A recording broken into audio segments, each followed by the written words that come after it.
Her mother's maiden name was Fortune.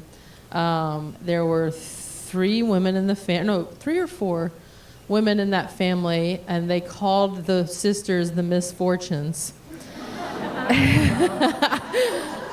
And when I was about to be born, that was back when they didn't know if you would be a girl or a boy.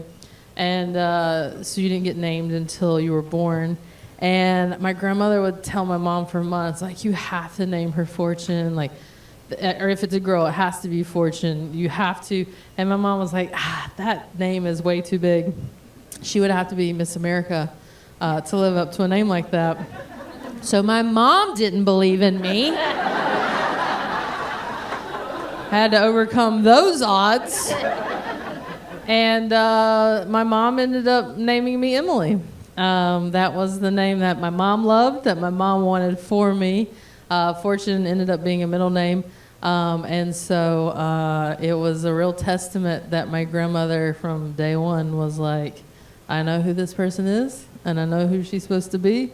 And I grew up going by Emily.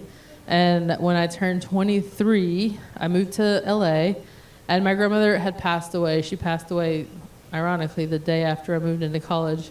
And I thought, if I ever perform, if I ever, have the courage to do something on stage, she's the reason I have that courage.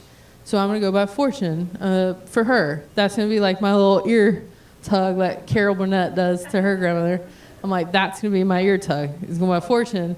And I thought that you could be Fortune, like, I'll just be Fortune on stage and Emily in life. And it doesn't really work like that. I quickly became Fortune, and everyone calls me Fortune. And when anyone calls, I've been going by that now for 20 years. So when anyone calls me Emily, it feels very weird. I do not really recognize that person in a weird way. Like, that seems like the person in the town of 8,000 people who was awkward and didn't quite know who she was. And anyway, I'm going on way too long.